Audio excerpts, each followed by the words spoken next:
Have you ever wondered whether the problems in the world today would exist if we had deeper connection to ourselves, others, and the environment, and acted from that place? Welcome to the Conscious Action Podcast with your hosts Brian Berneman and Kayla Greenville, who believe that connection is the key to taking conscious action as individuals and creating a better world. We are here to raise awareness and inspire meaningful action by sharing stories, knowledge, and conversations with thought leaders and change makers. From sustainability to well-being and everything related to conscious living, our mission is to empower you to be the change that you want to see in the world. Welcome everyone to a new episode of the Conscious Action Podcast. I am Brian Berneman, your host, and for this episode I have the pleasure of being here with Dave Rouse.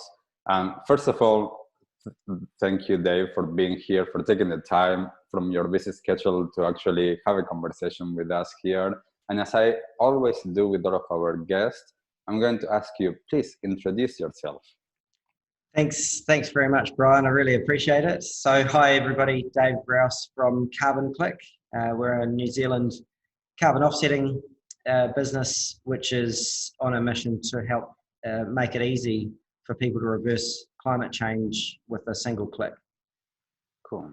Awesome. One of the reasons that I wanted to have this conversation with you, of course, is about carbon offsetting and the work that you're doing. But I wanted to go to kind of like the beginning and see like who's Dave and what led you in this path. So would you be able to share with us about your upbringing and what got you interested in climate change and sustainability? Sure, Brian. So I, as a kid, grew up out in a beautiful part of the country, not far out west from Auckland, called the Waitakere Ranges, which is out in the bush. Not too far, maybe half an hour from a beautiful, very remote west coast set of beaches. And that was my life. I was very much connected with nature. We didn't have plastic Glad wrap or anything like that for our school lunches. It was all stuff that came out of the garden and was made at home. And you know, certainly as I grew up and moved to the big smoke to go to high school, and there were a lot of things that were just new to me, and seeing rubbish lying around everywhere and plastics that just didn't degrade. That stuff was all quite new to me, and it was a bit of a shock. I turned into a bit of an environmentalist if I wasn't one by default. My mother was a naturopath, so that probably helped keep us relatively connected with our environment and what makes us healthy. But as I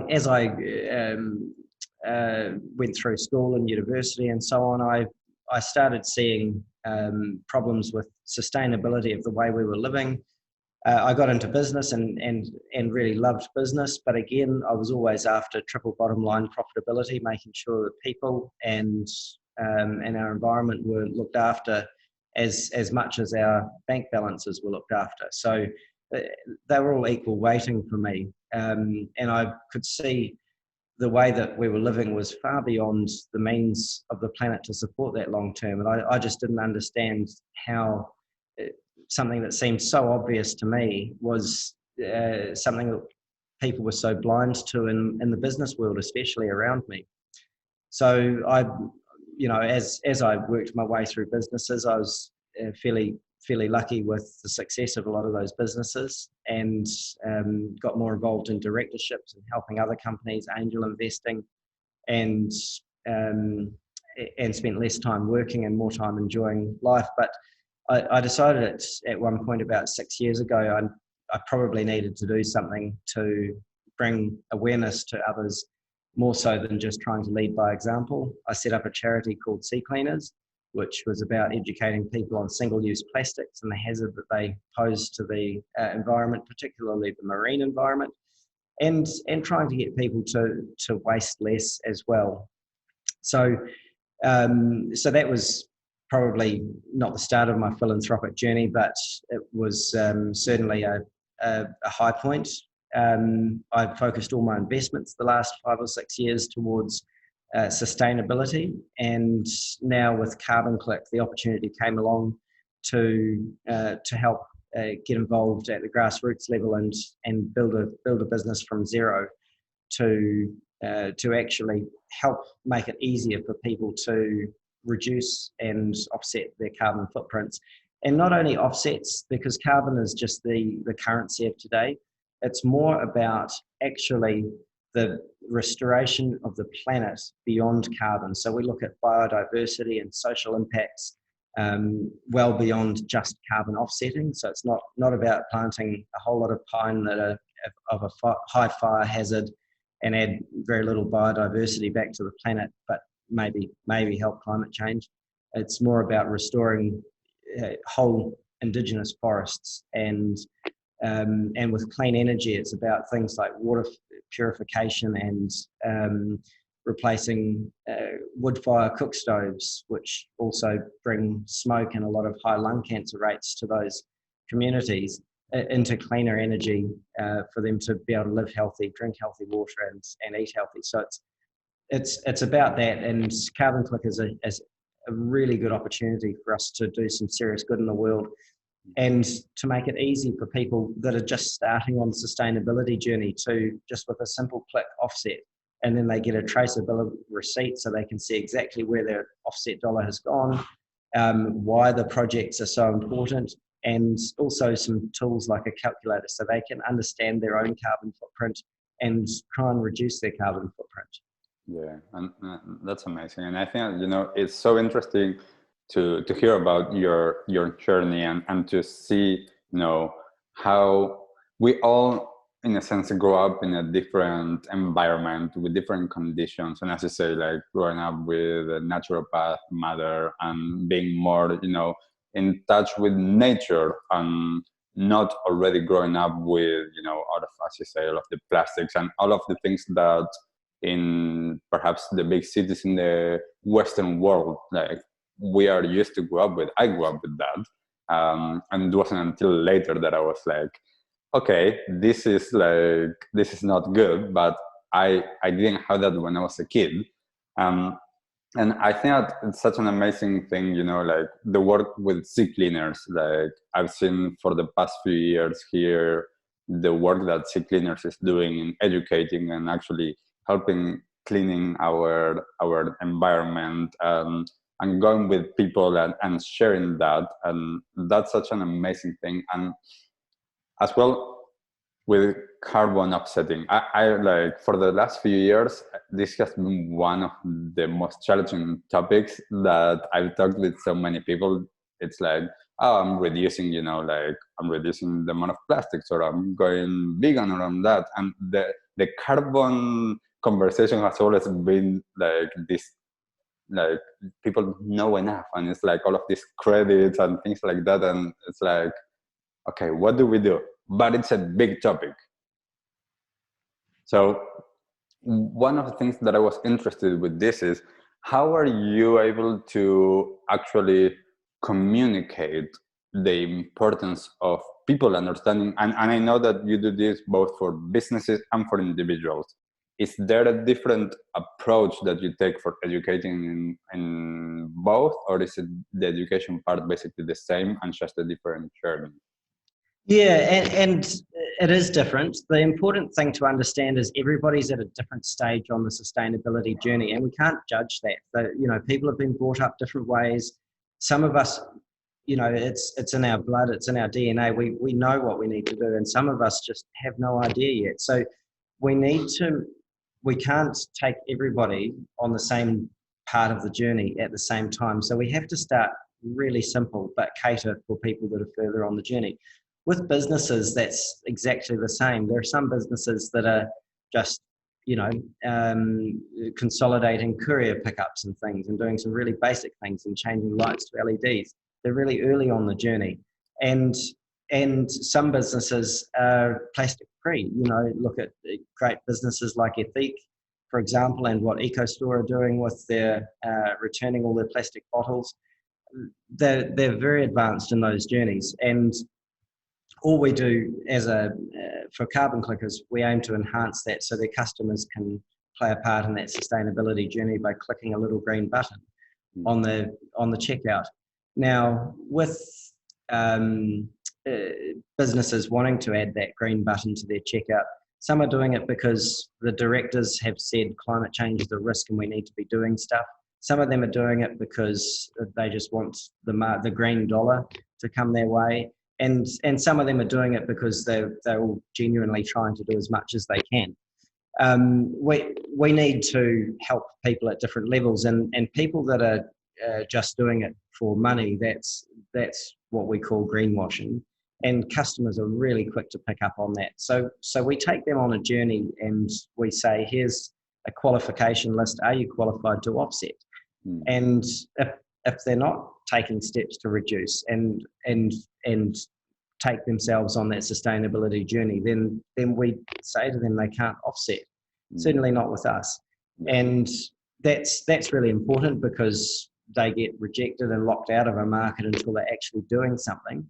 Whereas some people just didn't know. So we say, here's what you need to be doing to reduce. Otherwise, here's what's going to happen when your customers ask, what are you doing?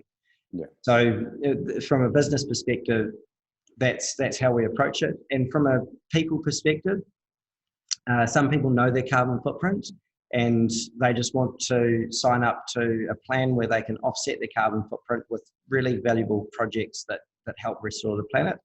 And that's great. And some people, they need to go through our less than 60-second carbon calculator, because to put them in front of a 10 or 20 minute calculator is just too hard right now. If we just have 6 or 7 sliders, which is what's on our calculator, so they can start to understand, if I drive less or drive EV, then I have less footprint. If I fly less, if I eat more vegan and organic diet, then all of these things, it starts to take them on that journey at a very basic level, and we can refer them to more advanced calculators later.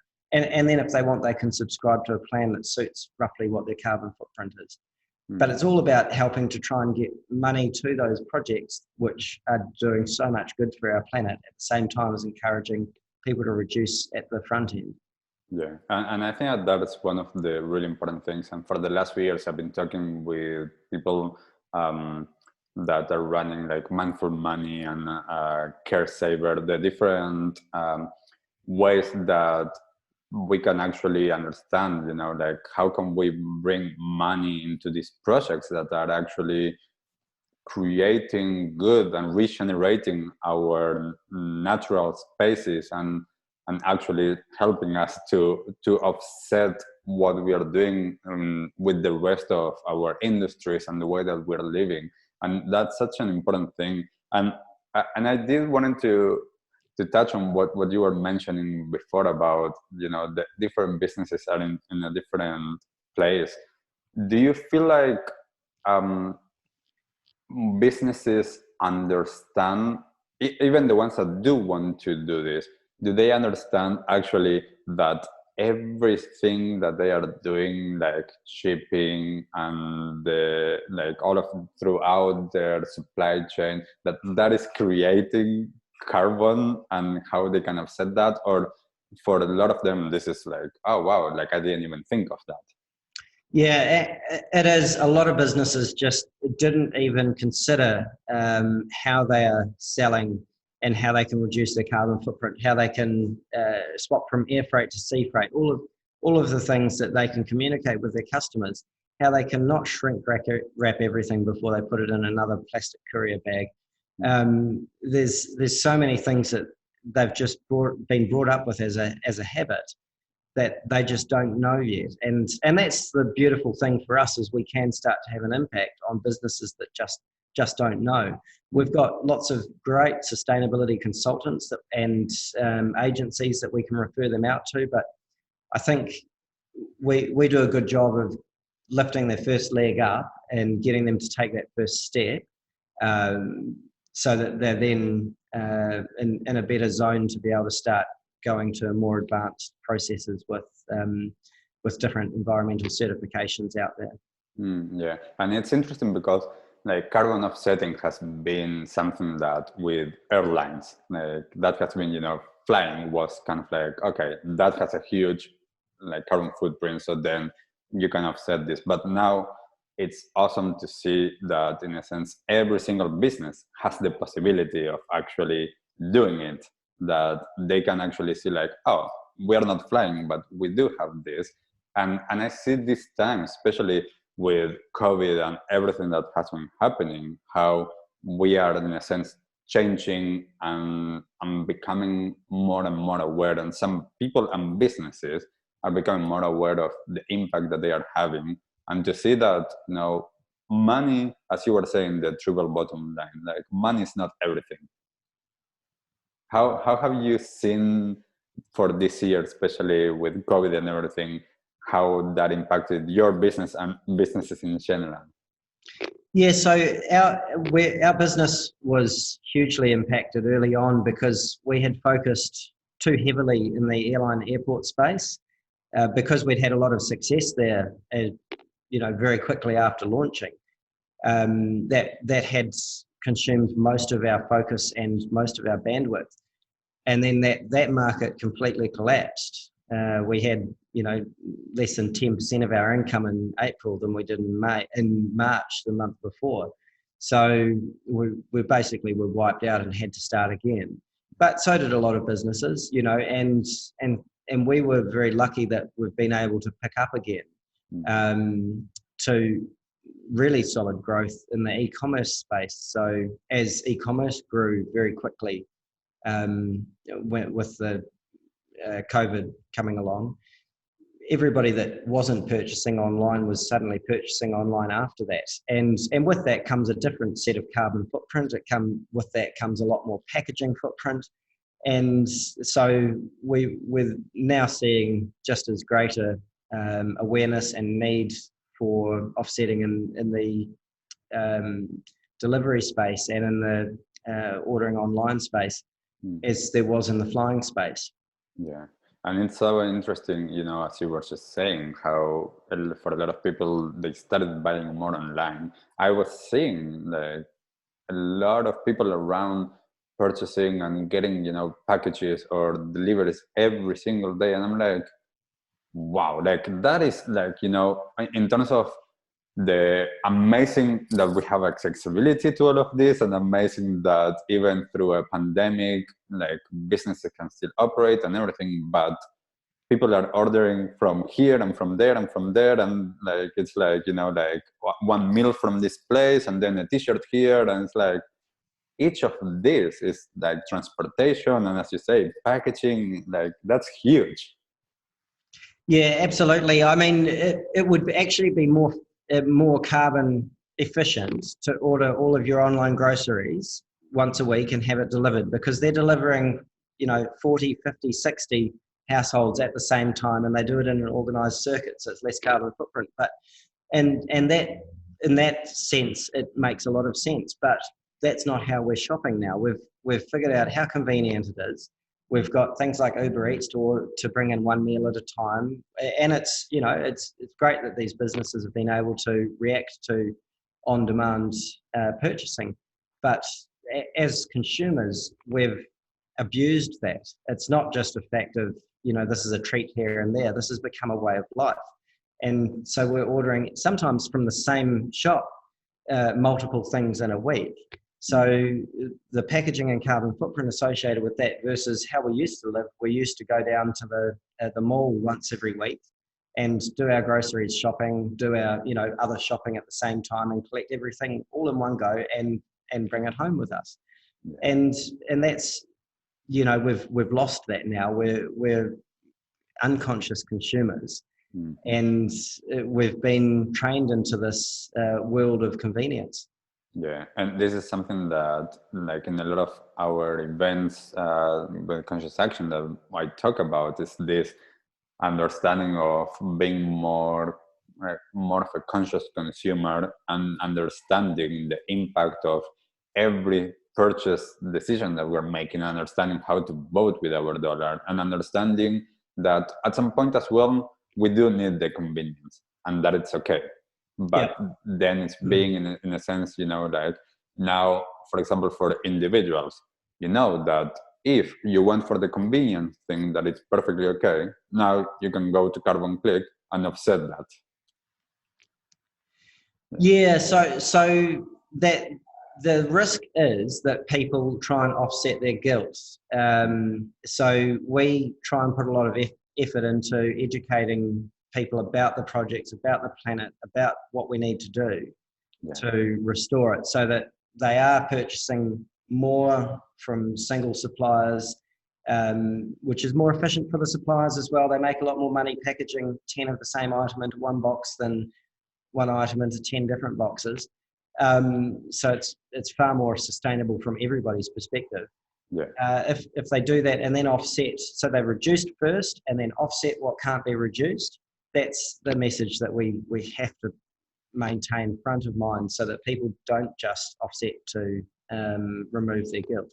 You know, if you have to be flying and traveling to see friends and family, or funerals, or to explore part of the world and reinvigorate your soul, you know, we're not there with hydrogen planes yet or anything like that. So we have what we have to work with. But if you try and loop it, so maybe take 2 months off and do all of your traveling in one circular trip instead of going every 2 or 3 months to another destination, we can do things a lot smarter and then offset what you can't reduce. Yeah, and I'm really curious from this perspective. This was something that I was going to ask you from businesses, because this is one of the things that I've seen on the, like, with carbon offsetting, is that, in a sense, what you just mentioned about the guilt for the individuals, but also in a bigger picture, is the fact that as businesses and as society, we can, in a sense, offset.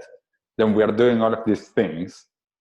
I'm thinking, I can just offset it. Like, it's okay. Like, and we are still creating that. And I'm curious, what do you see that for the near future? Like, in terms of what can we do to get people and businesses to understand, you know, like, yes, you can offset this, but that's not the aim. Like, the aim is, as you were just saying, like, reducing and then doing the right things. Yeah, absolutely. And most businesses are very, very good when it comes to being open to this conversation. And because by the time they've approached us, they know that their market is moving away from them, and they have to catch up. They have to start doing the right things. It's what means the most to a big part of their market. The millennials are driving this more than any other part of the market. And, you know, the millennials are now 25 to 40 and now have affluence and wealth. That's attractive to a business. And if the millennials are demanding that businesses address their sustainability, and or they take their dollar elsewhere. And we're very lucky that somebody has stood up and did this. And so businesses know this, they've seen it happening in front of their eyes. And so when we come in with a conversation about you have to reduce, with some simple pointers, obviously, to begin with, and the ability to offset on their carts or on their e-commerce sites, that seems to go down really well. We don't charge for any consultancy, and we're no consultancy experts, but we start them on the journey that they can then follow up with the consultants to start doing a really good job in the longer term. Yeah, that's awesome. And in terms of, and you mentioned briefly this at the beginning, like some of the projects that you do use for offsetting and to finance that in terms of with the money that comes for offsetting. Is there something that for you particularly, Dave, like that you feel like this is an amazing project, like in particular, like that you guys are working with? Yeah, I mean, we love the projects that we end up working with, and we have a really long, it's the longest in the world that I've come across, offsetting methodology or selection methodology. So we go through about 5 steps of an audit process. So first of all, is it on a reputable registry like the, United Nations FCCC has the registry with gold standard? Are the auditors reputable auditors that have assessed how much carbon is applied to that project?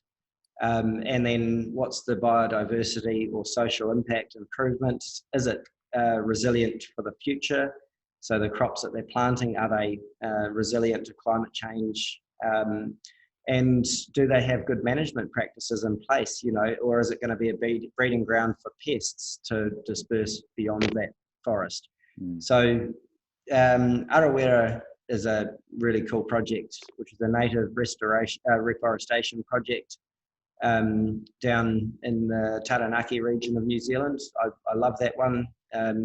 But all of them much the same. They have everything from possum control through to native infill planting. There are some pine on there which are left to fall over, and they provide a bit of a nursery crop for the new native forest to come up through the middle of. So it's not always perfect. We're not always working with the most perfect land, but it's about in 2 or 3 generations time, what will this be? It'll be the next Milford track. It'll be a famous walk that can connect people to nature again, far beyond carbon, and bring ecotourism to New Zealand. It stimulates the economy. It's got all of these future benefits. And where pine, for example, stopped sequestering by about 60 years, some of the natives in New Zealand, like the koru tree, can sequester for 1,000 years. Wow. Yeah.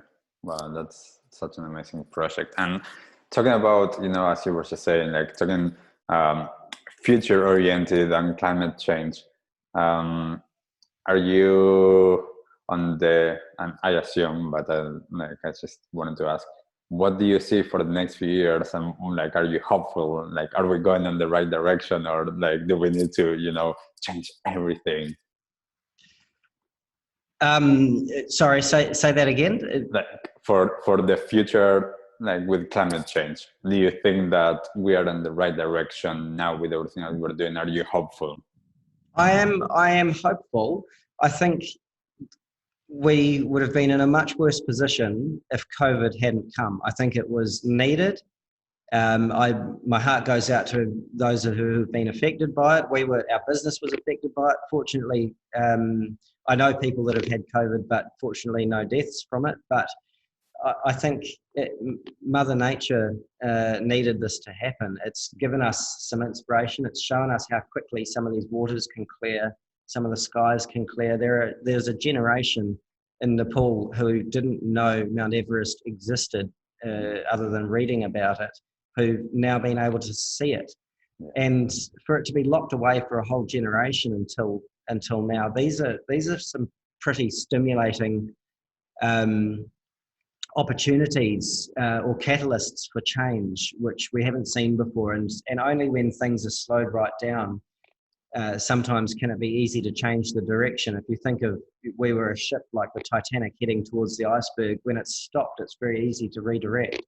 So I think I am very stressed about the fact that not enough is being done right now, and we're starting to power up again, and we're still going to hit the iceberg. We've shifted course slightly, but we need a lot more work ahead to actually keep this momentum going, so that people don't slip into old habits. We are creatures of habit. Yeah, definitely. And I do see, in a sense, the same, as you mentioned, these times with all of its challenges, of course, has been for a lot a reset and a time for actually thinking about the way that we're living our lives and the impact that we are having. And I do know that the more that us as individuals and businesses and then governments start to actually care about this, then we can actually do something. But of course, it's going to take time. Changes like this are always slow, and somehow we need to make it a little bit faster. But we can do what we can do as individuals, and what you're doing with sea cleaners, what you're doing with Carbon Click, that is part of what is actually going to help in the long run, really. And with that in mind, I just wanted to get to our last few questions. I wanted to know, what is one resource that you would recommend to others? Depending on where you are in the sustainability journey, I normally go to, for people early on the sustainability journey, the best resource that's ever come out is to watch Sir David Attenborough's latest documentary with his witness statement. If anybody hasn't watched that, they absolutely have to, school kids through to grandparents. Yeah. If you're more advanced, more academic, the IPCC reports are just a wealth of information from really, really good and passionate scientists around the world who are doing this for the science. There is no financial corruption in that. I think that's a really, really good report that people should read. They can assess their own interpretation of the data as well. So that's really well written. I like that. And shortly there'll be a resource coming out from a consultancy called Halo in the UK, which is a really good go-to of all of the reference points relating to climate change that any individual can use, like a contents guide, and then link through to the bits that apply best to them. And that's reviewed by several consultants as well, and peer reviewed and so on. So all of the information there is factual. It's been cross-referenced and checked and examined. Yeah, those are amazing resources. I recently watched for the second time now the other day the David Attenborough's film, and I do feel like it's like, I mean, he's such an inspiring person, and what he's showing with the documentary, I think that because of who he is, my hope is that a lot of people that are not yet so aware and that are not doing that much yet, that this can wake up something inside of them to actually start on that journey. And I'm looking forward to seeing that Halo project, to see actually what's in there. Really interesting. I think it's probably released by now. It was going to be released this week, so I'd be surprised if it wasn't there already by the time we're interviewing today. Yeah, awesome, cool. I'll check it out definitely. What is, Dave, your one go-to tip when you need to share with people? My go-to tip is, because I'm involved in a lot of business. I need to clear my head regularly, and so I meditate every morning. It's the first thing that I do. And my tip is, I always thought that it was not for business people. My tip is that the amount of bandwidth and clarity that gives you allows you to get a lot more done in a day instead of just being busy for busy's sake. So that would be my tip to anybody in business. Nice, wonderful. And it's one of the things, because that's one of the things that I do. I actually, like, a lot of times I work with businesses, mindfulness and meditation, and it's hard to get a lot of people in business to understand that the importance of actually taking the time and the space to then allow everything else that you need to do at work. Yeah, absolutely. And it took me a lot of times. It was frustrating as a business person. My head worked at 1,000,000 miles an hour to try and appreciate that I can actually clear some space. Yeah. And all of those thoughts keep happening, but I can actually separate them out so that I can focus. It took me several failed attempts before I actually worked it out, and I was very frustrated with it. So I would say keep trying. Once I got it, it was quite life-changing. Yeah, and is there a particular technique or way of meditation that you use? I just use Headspace, but Calm I've used as well. Both are really good and cater for beginners. Yeah. And then you can get onto more advanced stuff later. But it's just the basic 10-minute 101 stuff that really helps me. Yeah, wonderful. And what has been, Dave, you're talking about meditation, mindfulness, what has been your latest small act of kindness? Latest act of kindness for me was probably on Friday night, which I had my birthday, and so the guys at work shouted me some drinks after work, and we went down to the pub, and someone there had lost their wallet, so I paid for their round and then ordered them an Uber home afterwards on my Uber account, so because I know how stuck people can get. It's not a big act of kindness, but it's big in the moment. Everything. This is what I say. First of all, happy birthday for your recent birthday. I always say this: there's no even the smallest act of kindness actually has a huge impact that we cannot even start to understand, and the ripple effect that might have, it's amazing. So yeah, kudos for doing that, because they were in a tough spot if they couldn't actually pay for things. So that's awesome.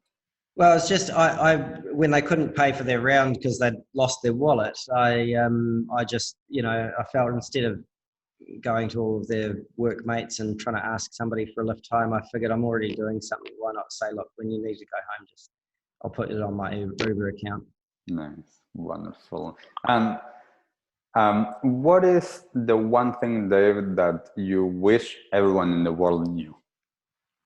I wish everyone in the world knew where their food came from, and people living and growing up in cities have no idea how processed some of this stuff has been, how far it's come from, and how little goodness there is left in it by the time they get it.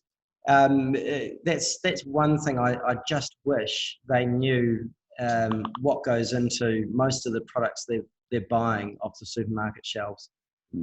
Yes, and that's such a big one. We had a conversation recently in one of our latest episodes with Michael Garvey from Footprint, and we were talking about this, the impact and the amount of food waste that there is, and understanding more about that.